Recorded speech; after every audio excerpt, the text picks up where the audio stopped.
Hello guys, നല്ല മഴയാണ് കേട്ടോ. കുറച്ച് പന്നി കിട്ടി. നമുക്കതൊന്ന് വരട്ടിയാലോ? എളുപ്പത്തിൽ എങ്ങനെ വരട്ടാൻ നോക്കാം. അതിലാവശ്യമായിട്ട് മഞ്ഞൾപ്പൊടി, മുളക് പൊടി, മല്ലിപ്പൊടി, ഗരം മസാല, അതുപോലെ തന്നെ പന്നി മസാല, കുരുമുളക് പൊടി, കൂടെ ആവശ്യത്തിന് ഉപ്പും, ചെറിയൊരു സവാള അരിഞ്ഞത്, അതുപോലെ തന്നെ പച്ചമുളക്, ഇഞ്ചി, വെളുത്തുള്ളി, കറിവേപ്പില, ഇത്രയും സാധനങ്ങൾ എടുത്ത് സെറ്റ് ചെയ്ത് വെച്ചിട്ടുണ്ട്. നമുക്ക് മെയിനായിട്ട് ഇത്രയും ഇൻഗ്രീഡിയൻസ് ആണ് കേട്ടോ അതിൻ്റെ അകത്ത് ആവശ്യമുള്ളത്. ഇനി നമുക്ക് ഉണ്ടാക്കുന്ന രീതി എങ്ങനെയാണെന്ന് നോക്കാം. ചെറിയ കഷ്ണങ്ങളായിട്ട് അരിഞ്ഞു വെച്ചിരിക്കുന്ന പന്നിയിറച്ചി കഴുകി വൃത്തിയാക്കി വെച്ചിരിക്കുന്നതാണ്. ഞാൻ 1 കിലോ ആണ് കേട്ടോ ഇവിടെ എടുത്തിരിക്കുന്നത്. അത് നമുക്ക് വേവിച്ചെടുക്കണം. ശരിക്കും നന്നായിട്ട് സ്ലോ കുക്ക് ചെയ്തെടുക്കുന്ന പന്നിയിറച്ചി, വിറകടുപ്പിലൊക്കെ ഉണ്ടാക്കുന്ന ഇറച്ചി അതിനും ടേസ്റ്റിയാണ്. നമ്മളിപ്പോൾ എളുപ്പത്തിന് വേണ്ടിയിട്ട് കുക്കറിലാണ് വേവിച്ചെടുക്കുന്നത്. പന്നിയിറച്ചിയുടെ കൂട്ടത്തിൽ തന്നെ നമുക്ക് ആ അരിഞ്ഞു വെച്ചിരിക്കുന്ന സവാള മുഴുവനായിട്ടും ഇട്ട് കൊടുക്കണം. കൂടെ തന്നെ പച്ചമുളകും, ഇഞ്ചിയും, വെളുത്തുള്ളിയും, അതുപോലെ തന്നെ കറിവേപ്പിലയും, ഇത്രയും സാധനങ്ങൾ നമ്മൾ ഒരുമിച്ച് തന്നെ ഇട്ട് കൊടുക്കുന്നുണ്ട്. നേരത്തെ എടുത്തു വെച്ചിട്ടുള്ള മസാലപ്പൊടികളും മുഴുവനായിട്ടും നമ്മൾ അതിനകത്ത് ഇട്ടിട്ട് കൊടുക്കുന്നുണ്ട്.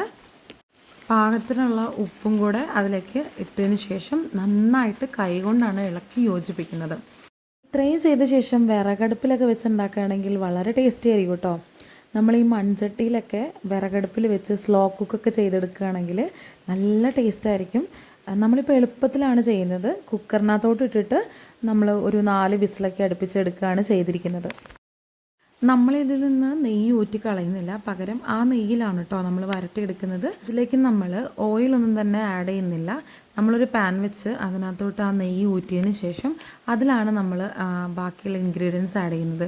നേരത്തെ പോലെ തന്നെ നമ്മൾ കുറച്ച് ഗാർലിക്കും അതുപോലെ തന്നെ ജിഞ്ചറും ഇത് രണ്ടും കൂടിയിട്ട് അതിലിട്ട് നന്നായിട്ട് ഇളക്കി യോജിപ്പിച്ച് അതിലേക്കാണ് നമ്മൾ ഈ വെന്ത് വന്നിട്ടുള്ള പന്നിയിറച്ചി ഇടുന്നത്. ഞങ്ങളിത് ചപ്പാത്തിയുടെ കൂടെ കൂട്ടാൻ വേണ്ടിയിട്ടാണ് ഇങ്ങനെ ഉണ്ടാക്കുന്നത്. അതുകൊണ്ട് തന്നെ നമ്മൾ അധികം ഡ്രൈ ആക്കുന്നില്ല. നമുക്ക് ഡ്രൈ ആയിട്ടാണ് വേണമെന്നുണ്ടെങ്കിൽ ഇത് നന്നായിട്ട് വറ്റിച്ച് നന്നായിട്ട് വരട്ടി എടുക്കാം കേട്ടോ. എത്ര ഡ്രൈ ആക്കി എടുക്കുന്നോ അത്രയും ടേസ്റ്റ് കൂടുതലേ ഉണ്ടാവുള്ളൂ കേട്ടോ. അതുകൊണ്ട് തന്നെ നന്നായിട്ട് ഡ്രൈ ആയിട്ട് എടുക്കുന്നതാണ് നല്ലത്. ഒരുപാട് പണിയൊന്നുമില്ലാതെ എളുപ്പത്തിൽ ഉണ്ടാക്കാൻ പറ്റുന്ന ഒരു ഡിഷാണ് കേട്ടോ. ഇതിൻ്റെ അവസാനത്തെ പണിയെന്ന് പറയുന്നത് നമ്മൾ ചതച്ച കുരുമുളക് ഞങ്ങൾ കുറച്ച് കൂടുതൽ അധികം എടുത്തിട്ടുണ്ട്. അത് അതിൻ്റെ മുകളിലൂടെ തൂക്കി കൊടുക്കുകയാണ് ചെയ്യുന്നത്. എന്നിട്ട് നമ്മൾ അടുപ്പ് ഓഫാക്കി ജസ്റ്റ് ഒന്ന് ആറിയ ശേഷം നമ്മൾ കഴിക്കാൻ വേണ്ടിയിട്ട് എടുക്കുകയാണ് ചെയ്യുന്നത്. അപ്പോൾ ഇതുപോലെ എന്തായാലും ഒന്ന് ഉണ്ടാക്കി നോക്കണം. ഇത്രയും ഈസി ആയിട്ട് ഉണ്ടാക്കാൻ പറ്റുന്ന ഒരു പോർക്ക് ഡിഷാണിത്. ഇത് ഞങ്ങളിപ്പം ചപ്പാത്തിയുടെ കൂടെയാണ് കഴിക്കുന്നത്. നമുക്ക് എന്തിൻ്റെ കൂടെയും സെറ്റാവും കേട്ടോ. ആകെ കൂടെ നമുക്ക് ആവശ്യം വരുന്ന സമയം എന്ന് പറയുന്നത് ആ ഒരു പോർക്ക് നമുക്ക് കുക്കറിൽ വെന്ത് കിട്ടാനുള്ള ആ ഒരു സമയം മാത്രമാണ്. അപ്പം എല്ലാവരും ട്രൈ ചെയ്ത് നോക്കണം.